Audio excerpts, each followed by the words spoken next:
જય જોહાર, જય આદિવાસી દોસ્તો. ખાસ કરીને આપણા દાહોદની વાત કરું. દોસ્તો, દાહોદમાં જ્યારે એરપોર્ટની માંગ થાય છે ત્યારે હું આ વિડીયોના માધ્યમથી આટલું જ કહું, દાહોદના દરેક મારા આદિવાસી સમાજને નમ્ર વિનંતી, વિડીયોને શેર કરજો.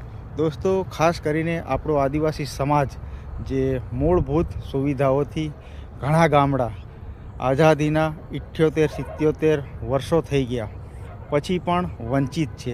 જેમ કે શાળાઓ, દવાખાના, રસ્તા, પીવાના પાણીની અગવડ. તો દોસ્તો, આપણે એરપોર્ટની શું જરૂર છે? આપણો સમાજ કયો બિઝનેસમેન છે? આદિવાસી સમાજ. દોસ્તો, આપણે રોજગારીની જરૂર છે, એરપોર્ટની નહીં.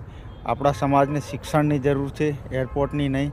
દોસ્તો, એરપોર્ટ આવશે તો શું આપણો સમાજ, આદિવાસી સમાજ જે એરોપ્લેનમાં કે વિમાનમાં બેસીને ક્યાં બોમ્બે કે દિલ્હી કે રાજકોટ કે વડોદરા વિમાનમાં બેસીને મજૂરી કામ કરવા આવવાના છો?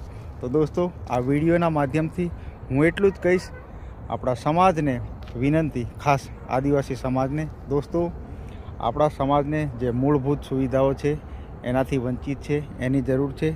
નથી એરપોર્ટની જરૂર. ઘણા ગામડાઓમાં રસ્તા નથી, ઘણા ગામડાઓમાં બહુ અઢળક સમસ્યાઓ છે, એની કોઈ ગણતરી નથી. તો દોસ્તો, હું તો કહીશ, આપણે એરપોર્ટની કોઈ જરૂર નથી. આપણે રોજગારી, શિક્ષણ અને સ્વાસ્થ્યની જરૂર છે. તો ખાસ કરીને આવા મુદ્દાઓ જે મૂળભૂત જે આપણને મળવા જોઈએ એની સુવિધા કરે તો સારું. અને તમે શું કહેશો? કમેન્ટમાં જરૂરથી જણાવજો. અને